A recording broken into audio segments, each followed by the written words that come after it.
জুবিনদাৰ খুবেই জনপ্ৰিয় গীত লাহে দৈ গীতটি গাবলৈ চেষ্টা কৰিছোঁ ঠিক আছে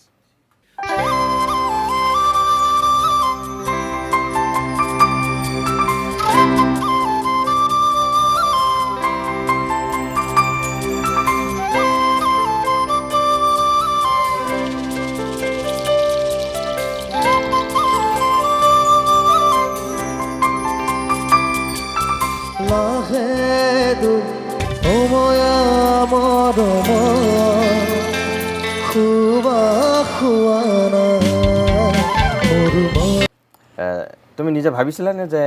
হঠাৎ মানুহৰ জীৱনলৈ মানে যেটো পৰিৱৰ্তন আহে কেতিয়াবা তোমাৰ জীৱনতো এনেকৈ হঠাৎ এটা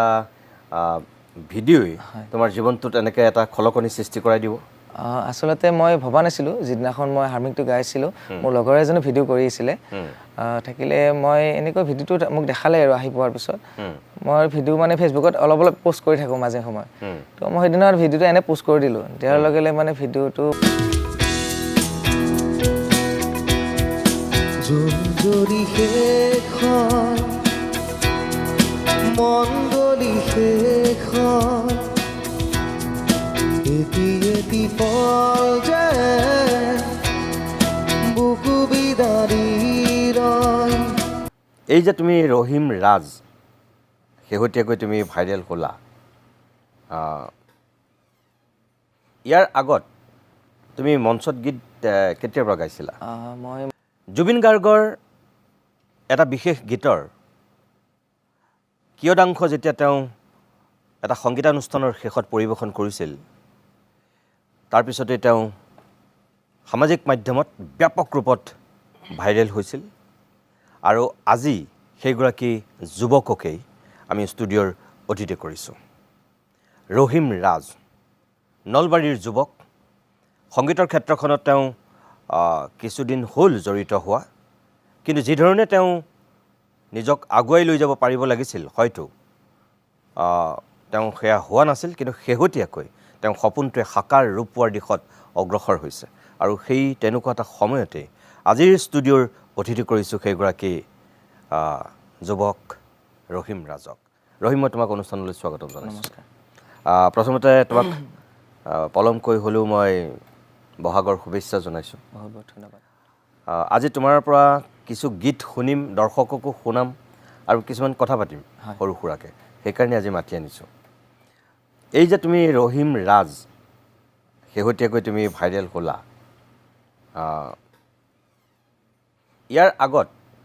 তুমি মঞ্চত গীত কেতিয়াৰ পৰা গাইছিলা মই মঞ্চত গীত 2021 পৰা গাইছোঁ 21 পৰা হয় 2021 পৰা মই 24 লৈকে কোৱাৰ্টিষ্ট হিচাপে গাইছিলোঁ ফণিমা কলিতাৰ লগত হয় তাৰপিছত মই নিজাকৈ এইটো বছৰত অকণমান নিজাকৈ গাবৰ কাৰণে চেষ্টা কৰিছোঁ এই বছৰৰ পৰা তুমি নিজাকৈ গাইছা হয় ইয়াৰ আগলৈকে তুমি কো আৰ্টিষ্ট আছিলা হয় আৰু তোমাৰ নলবাৰীৰ ক'ত ঘৰ মোৰ নলবাৰী জিলাৰ কুন্দৰগাঁৱত ঘৰ হয় মেডিকেল কলেজৰ একদম ওচৰতে হয় আচ্ছা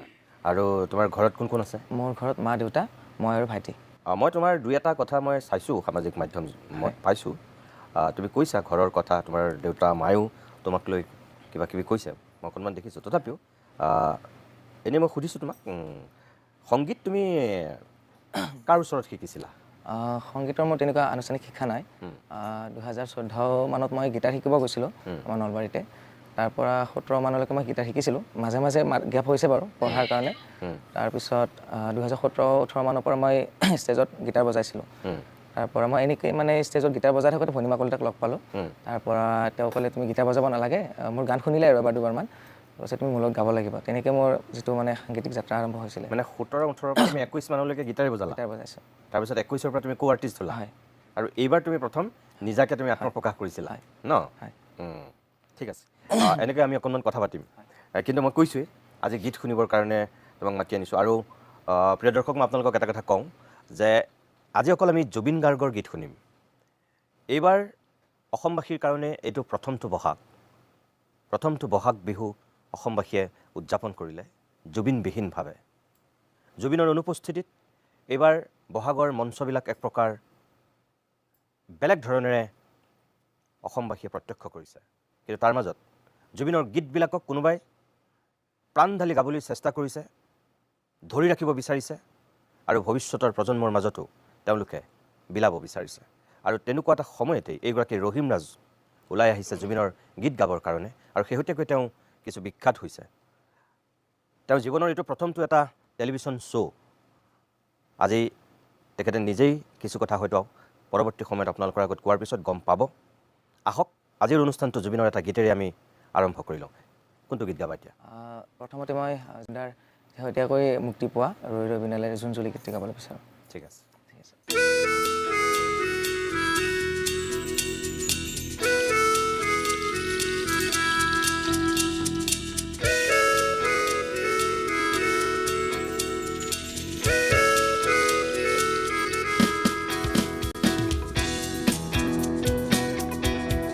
জোন জৰি শেষ হয়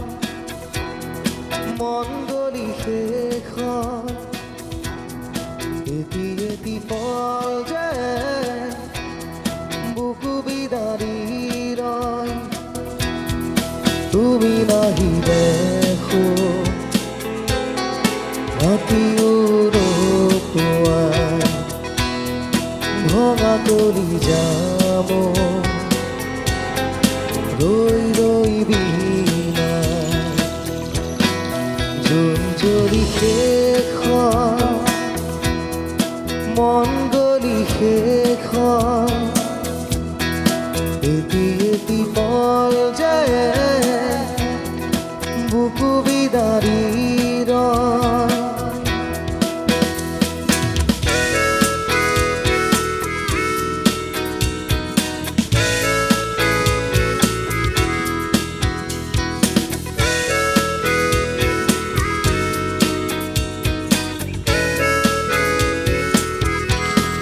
জিয়া জিয়া সপোন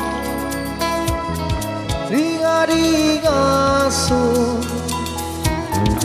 তুমি মাথো দূৰণিৰ এযোৰ দুচকুৰে নিৰৱধি বয় উৰুঙা হিয়াতে দুখে কথা কয় জোনাকে নিচুকাই মোৰ হৃদয় তুমি বিষয়ে মাথো বিনা জোন জৰি শেষ হয় মন গলি শেষ হয় এটি এটি ফল যায় বুকু বিদাৰি ৰয়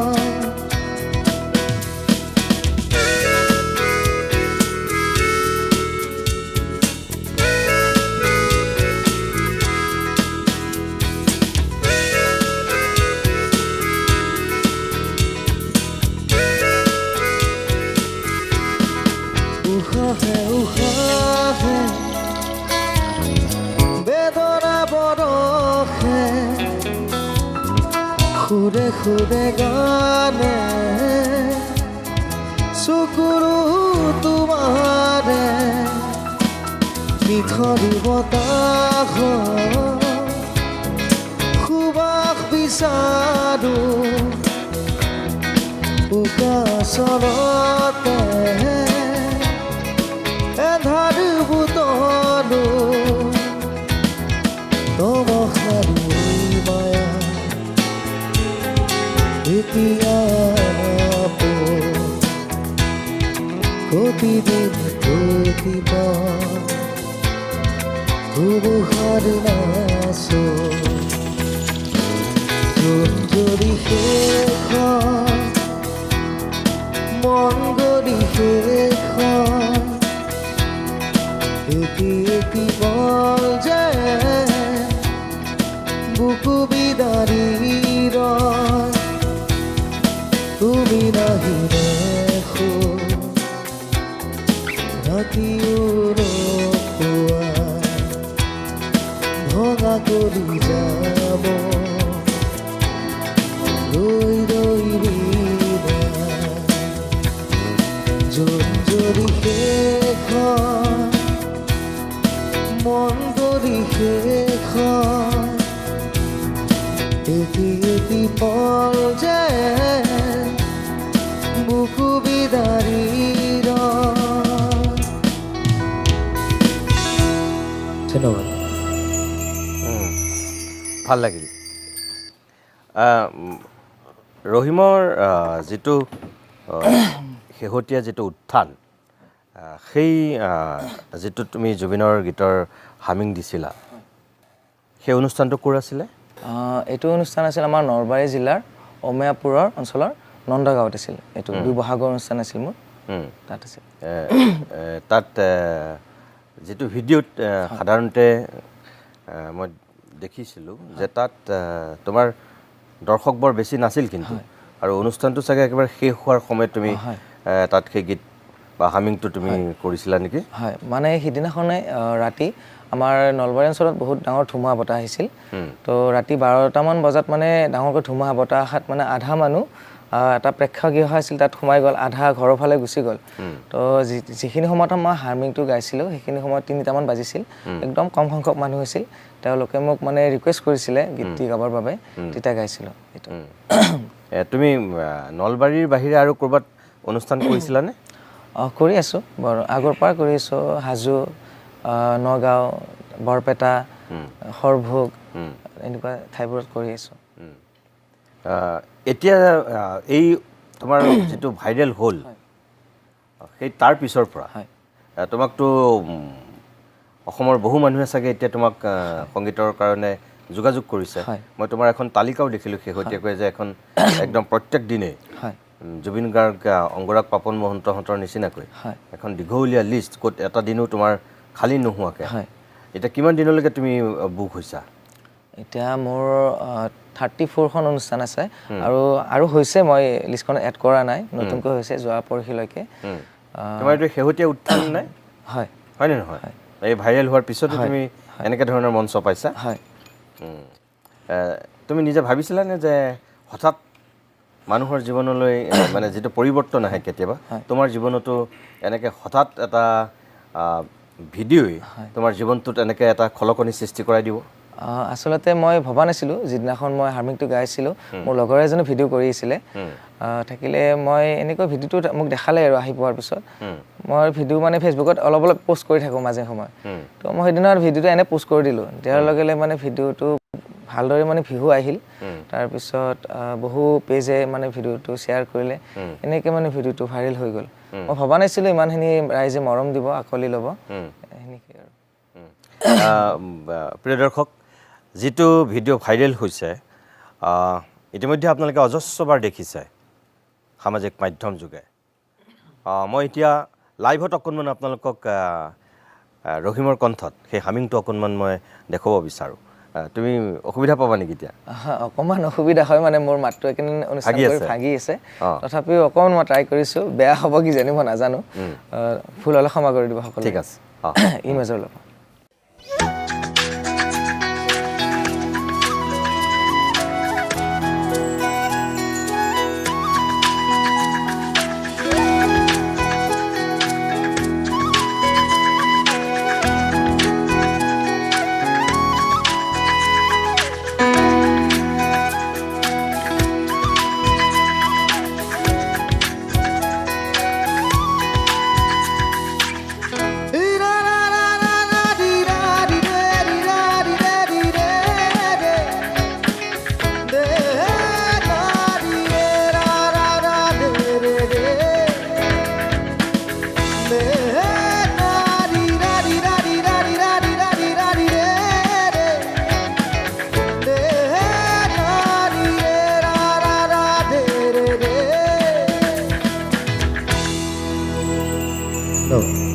থেংক ইউ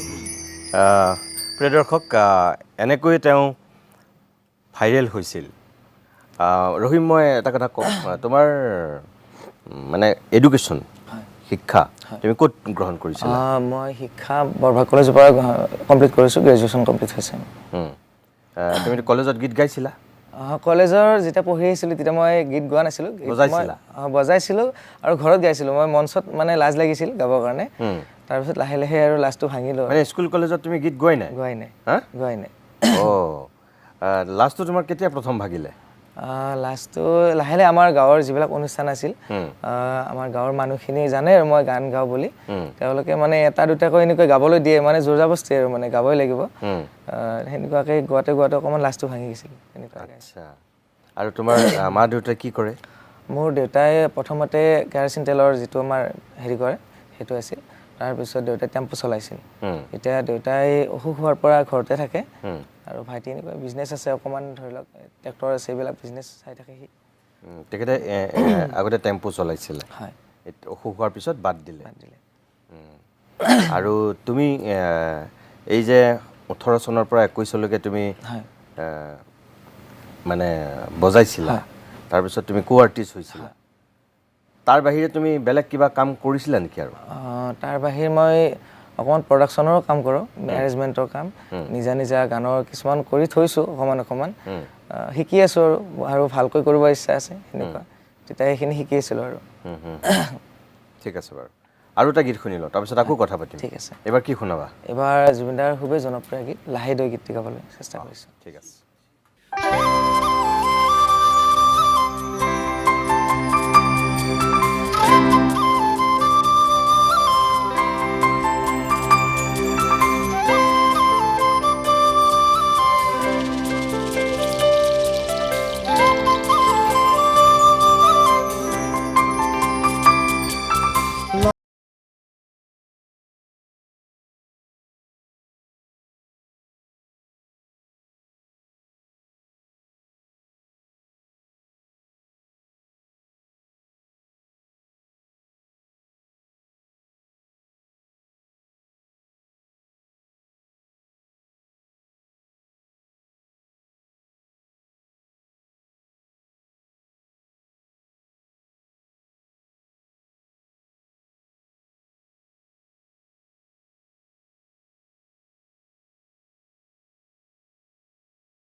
বেৰিয়ে যাবো যাবো ৰে হো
ধন্যবাদ। মই তোমাক ধন্যবাদ জনাইছোঁ। প্ৰিয় দৰ্শক, এনেকৈ আমি ৰহিমৰ কণ্ঠত কিছু গীত শুনিম, মাজে মাজে অকণমান কথা পাতিম। আমি উভতি আহিছোঁ অভিমতৰ পৰৱৰ্তী অংশলৈ। আপোনালোকক কৈছোঁৱেই যে আজি অভিমতত আপোনালোকৰ বাবে লৈ আহিছোঁ কেইটামান গীত, জুবিনৰ গীত। ৰহিম, মই আকৌ তোমাৰ কাষলৈ আহিছোঁ। জুবিনৰ বাহিৰে তুমি বেলেগৰ গীত এনেই গোৱা নে নোগোৱা? হয়, গাওঁ, কিন্তু মই জুবিনদাৰ গীতখিনি গাই মই নিজে এটা মানে শান্তি পাওঁ, ভাল লাগে। সেইকাৰণে বিশেষকৈ জুবিনদাৰ গীতখিনি গাওঁ। মানে মেক্সিমাম মঞ্চত হয়, জুবিনৰ গীতেই গোৱা। জুবিন গাৰ্গক কেতিয়াবা লগ পাইছিলানে? দাদাক তেনেকৈ মই ফেচ টু ফেচ লগ পোৱা নাই। এবাৰ চাংচাৰিত তেখেতৰ অনুষ্ঠানত লগ পাইছিলোঁ ষ্টেজৰ পৰা, কিন্তু তেনেকুৱা মাত কথা দিয়া হিচাপত লগ পোৱা নাই। আৰু জুবিনৰ গীতবিলাক তুমি কেতিয়াৰ পৰা গাবলৈ লৈছা? 2016 মানৰ পৰা মই দাদাৰ গানবোৰ গাব চেষ্টা কৰি আছোঁ। এই কো আৰ্টিষ্ট হৈ যেতিয়া মানে গাইছিলা? তাৰ আগৰ পৰাই। তাৰ আগৰ পৰা গোৱা? যেতিয়া বজাইছিলোঁ, গীটাৰ শিকিছিলোঁ, তেতিয়াৰ পৰাই মানে নিজা নিজাকৈ অকণমান গাওঁ আৰু। গীটাৰ তুমি কাৰ ওচৰত শিকিছিলা? গীটাৰ আমাৰ তাৰ আছে পংকজ তালুকদাৰ নামৰ ছাৰ এজনৰ তাতে। তাৰপিছত আৰু শিকিছিলোঁ দুজন এজন ছাৰৰ তাতে। নামবোৰ অকণমান পাহৰি গ'লোঁ এতিয়া। বাৰু, এইবাৰ কি শুনাবা এতিয়া? এইবাৰ জুবিনদাৰ মোৰ মনৰ কল্পনা, এইটো গীত গাবলৈ চেষ্টা কৰিছোঁ।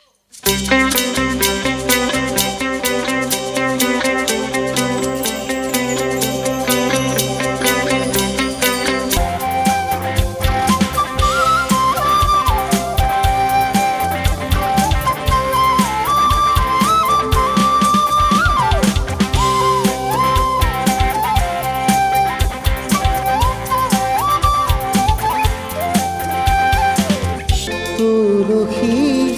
খুৱানা। ধন্যবাদ। মই ধন্যবাদ জনাইছোঁ। ৰহিম, তোমাৰ মই ক'ৰবাত গম পাইছিলোঁ যে তুমি ৰহিম ৰাজ, এইটো তুমি কৰি লোৱা নাম এতিয়া, তোমাৰ নামটো বেলেগ আছিলে? আচলতে মোৰ অৰিজিনেল নাম হ'ল আব্দুল ৰহিম। যেতিয়া মই ভনীমাৰ লগত যেতিয়া গীত পৰিৱেশন কৰিবলৈ গ'লোঁ, তেতিয়া কৈছে আব্দুল ৰহিম নামটো ভাল নালাগে, অকণমান ওল্ড টাইপৰ হয়, তুমি অকল ৰহিমটো ৰাখা, পিছফালে ৰাজ এটা লগাই লোৱা। মই ক'লো নালাগে, নহয় কৈছে লগাই লোৱা। তেনেকৈ মানে নামটো সেনেকুৱা হৈ গ'ল আৰু। বহুত সংগীত শিল্পীৰ ক্ষেত্ৰত দেখা যায় যে তেওঁলোকৰ প্ৰকৃত যিটো নাম, বহুতে সেই নামটো সলায় আৰু বহুতে বিশ্বাসো কৰে যে নামটো সলোৱাৰ পিছত তেওঁলোকৰ জীৱনলৈ এটা পৰিৱৰ্তন আহে। তুমি ভাবানে যেনে তোমাৰ জীৱনত নামটো সলোৱাৰ পিছত কিবা এটা এনেকুৱা পৰিৱৰ্তন আহিছে বুলি? সেইটোতো নাজানিম বাৰু, হয়তো পৰিৱৰ্তন আহিবও পাৰে, হয়তো নাহিবও পাৰে, এইটো নাজানিম। তুমিতো নিজে সলোৱা নাছিলা, তোমাক বেলেগেহে পৰামৰ্শ দিছিলে। তুমিতো তেওঁলোকৰ পৰামৰ্শটো প্ৰথমে ধৰা মানিবই বিচৰা নাছিলা ন? তাৰপিছতো তুমি ৰহিম ৰাজ কৰিলা। এইটো কেতিয়াৰ পৰা কৰিলা ৰহিম ৰাজ? এইটো 2021তে কৰিছিলোঁ। 21ৰ পৰা? এইবাৰৰ পৰা যে তুমি নিজাকে মানে মঞ্চ বা গীত পৰিৱেশনৰ সিদ্ধান্ত লৈছিলা, মানে আগৰ তেখেতৰ লগত কিবা মনোমালিন্য হৈছিলে নে তুমি নিজকে? মনোমালিন্য হোৱা নাই, মানে মই ভাবিছিলোঁ এইবাৰ অকণমান মই নিজাকে ট্ৰাই কৰোঁ, তেখেতেও নিজাকে ট্ৰাই কৰে, কিন্তু আমি দুটাই মানে কোনো ধৰণৰ এৰা এৰি হোৱা নাই। ধৰি লওক দুটাৰে যদি একেলগে প্ৰগ্ৰেম হয় দুটাই কৰিম, মোৰ ফালৰ পৰা যদি এক্সট্ৰাকৈ প্ৰগ্ৰেম আহে মই এক্সট্ৰাকৈ কৰিম, তেওঁৰ ফালৰ পৰা আহিলে তেওঁ কৰিব, আৰু যদি দুটাকে একেলগে বিচাৰে দুটাই একেলগে কৰিম। তেনেকুৱা তেখেতে কেনেধৰণৰ গীতবোৰ গায়? তেখেতেও জুবিনদাৰে গীত গায়, বাকী শিল্পীবোৰৰো গীত গায়, তেনেকুৱা আৰু। কিন্তু তোমাৰ মঞ্চবিলাকত তুমি অকল জুবিনৰ গীতেই লৈছা নেকি ন? এইবাৰতো জুবিনদাৰে গাই আছোঁ। অকল জুবিনৰ গীত? জুবিনৰ গীতৰ মানে যিবিলাক শ্ৰোতা, যিবিলাক দৰ্শক, বহুতৰ দৃষ্টিভংগীবিলাক বেলেগ বেলেগ। কিছুমানে জুবিনৰ গীতি সাহিত্যটো ভাল পায়, কিছুমানে জুবিনৰ শব্দবিলাক খুব ভাল পায়, কিছুমানে জুবিনৰ সুৰ ভাল পায়, আৰু সামগ্ৰিকভাৱে জুবিনৰ কণ্ঠটো আছেই। জুবিনৰ কণ্ঠটো বেয়া পোৱা মানুহ পৃথিৱীত চাগে নাই, হয়নে নহয়? তুমি নিজে জুবিন গাৰ্গক মানে যিবিলাক এই যে ক'লা যে জুবিনৰ গীতেই লৈছা অকল, মানে কোনখিনি কাৰণে তুমি জুবিনৰ গীতক অকল লৈছা? মানে নিজে গাই ভাল পোৱাৰ কাৰণে নে শব্দ বা তাৰ অৰ্থ, যিটো গীতি সাহিত্য, মানে কোনখিনি? জুবিনদাৰ প্ৰথমতে মানে মই ক'ব গ'লে জুবিনদাৰ যিখিনি মানে কম্পজিশ্যন আছে সেইখিনি বহুত ভাল লাগে, যিটো সুৰ আছে একদম মানে ধৰি লওক মনত চুই যায় আৰু। তাৰপিছত জুবিনদাৰ যিখিনি ধৰি লওক কথা, গীতৰ কথা একেবাৰে সহজ, সকলোৱে বুজি পায়, সৰুৰ পৰা ডাঙৰলৈকে আৰু সেইখিনি ভাল লাগে মানে মানুহে পটককৈ মানে বুজি পায় নিজৰ হৃদয়ত লাগি যায় আৰু সেইখিনি ভাল লাগে জুবিনদাৰ সুৰ কথা বাকী জুবিনদাৰ ভইচৰ কথাটো ক'বই নালাগে সকলোৰে একদম প্ৰিয় আৰু সেইটোৱে মই তোমাক ধন্যবাদ জনাইছোঁ এই কথাকেইটা তুমি কোৱাৰ কাৰণে কিন্তু তাৰপিছতে মই তোমাক এটা কথা ক'ম যে এইবাৰ জুবিন গাৰ্গৰ অনুপস্থিতিত বহুতেই জুবিন গাৰ্গৰ গীতক লৈ নিজক প্ৰতিষ্ঠা কৰিব বিচাৰিছে বা সেই সুযোগটো ল'ব বিচাৰিছে যিটো জুবিন গাৰ্গৰ অনুপস্থিতিত যিটো খালী ঠাই হ'ল সেই খালী ঠাইটো একাংশ গায়ক গায়িকাই ল'ব বিচাৰিছে তাৰ মাজত কোনোবা এনেকুৱা গায়ক বা গায়িকা ওলাইছে যি জুবিনৰ গীতক বিকৃত কৰিছে জুবিনৰ সুৰক বিকৃত কৰিছে কিছুমানৰ মতে মানে সেইটো হ'বই মানে ধানটোৱে প্ৰতি কণটো মানুহটোৱে প্ৰতি মনটো বুলি এটা কথা আছে ন গতিকে মানুহভেদে দৃষ্টিভংগী বেলেগ সুৰ বেলেগ গায়কী শৈলী বেলেগ গতিকে অলপ হিন্দেৰী হ'বই কিছুমানৰ মতে আৰু আন একাংশৰ মতে জুবিনৰ গীতক কোনেও সম্পৰীক্ষা কৰি পেলাই তেনেকুৱা বিকৃত কৰিব নোৱাৰিব মানে এইটো নিদিয়া কেতিয়াও নিদিয়ে কোনেও নিদিয়ে তুমি কি বুলি ভাবা যে কিছুমান মানুহে যে জুবিনৰ গীতটো একদম ধাৰাবাহিকভাৱে জুবিনে যেনেকৈ গাইছিল তেনেকেই গোৱাটো বিচৰা নে অলপ ক'ৰবাত সম্পৰীক্ষা হ'ব পাৰে আচলতে এইবোৰ কথা ক'বলৈ মই বহুত সৰু তথাপিও মোৰ মনৰ ফালৰ পৰা এটা কথা কওঁ জুবিনদাৰ যিখিনি গীত আছে সেইখিনি গীত জুবিনদাৰ যেনেকৈ গাইছে তেনেকৈ গাব পাৰিলেতো বহুত ভাল কথা তথাপিও সকলোৱে জুবিন গাৰ্গৰ নিচিনা গাব নোৱাৰে কোনোৱে নোৱাৰে জুবিন গাৰ্গৰ নিচিনা গাব তথাপিও যিমানখিনিলৈকে পাৰে সিমানখিনি জুবিনদাই যেনেকৈ গাইছে তেনেকৈ গাব চেষ্টা কৰিলে ভাল তাৰপিছতো অকণমান নিজৰ মতে যি কিছুমান সুৰ থাকে কিছুমান কাজ থাকে জুবিনদাই যেনেকৈ দিছে সেনেকৈ ল'ব নোৱাৰে সকলোৰে সাধ্যত নাথাকে সেইটো অকণমান বেলেগ হৈ যায় কিন্তু জানি বুজি যদি মানে সেই বস্তুটো এটা বেলেগ ৰূপত যদি লৈ যায় সেইটো বেয়া কথা হ'ব বোলে মই জানি বুজি গান এটা মই এটা বেলেগ ৰূপত মই মানে উপস্থাপন কৰিছোঁ সেইটো বেয়া কথা হ'ব ভুলবশতঃ কিবা অকণমান হেৰফেৰ হৈ গৈছে সেইটো বেলেগ কথা কিন্তু জানি বুজি কৰিব নালাগে আৰু জুবিনদাৰ নিচিনা গাব কোনেও নোৱাৰে তাৰ মাজতে যিমানখিনি পাৰে চেষ্টা কৰিলে ভাল আৰু মোৰ ফালৰ পৰা মই তেনেকৈ চেষ্টা কৰোঁ একদম তোমাৰ কথাৰ পৰা বাৰু মই অনুমান এটা কৰিছোঁ যে তোমাৰ দৃষ্টিভংগীটো কি হ'ব পাৰে তথাপিও এই যে ক'লা এতিয়া জানি শুনি মানে ভুল কৰিব নালাগে নজনাকৈ যদি হৈ যায় তেতিয়াতো মানুহে ক্ষমা কৰে কিন্তু জুবিন গাৰ্গৰ অনুপস্থিতিত প্ৰথমটো বহাগতেই যদি জুবিনৰ গীতখিনি সঠিক ৰূপত নাগায় তেতিয়াহ'লেতো সেইসকল গায়ক গায়িকাৰ যিটো সামাজিক দৃষ্টিভংগী বা সামাজিক তেওঁলোকৰ যিটো মানে কি বুলি ক'ম মই এইটো চিন্তাধাৰা অলপ বাণিজ্যিক বা অকল ব্যৱসায়িক দৃষ্টিভংগী বুলি যদি মানুহে ভাবে সেইটোতো একো ভুল নহ'ব তেতিয়াহ'লে নে কি কোৱা তুমি সেইটো হয় ঠিক আছে এনেকৈ আমি কথা পাতিম প্ৰিয় দৰ্শক মই তেওঁ চিন্তাখিনিও জানিছোঁ আপোনালোককো জনাইছোঁ আৰু মাজে মাজে আমি এনেকৈ আকৌ গীত শুনি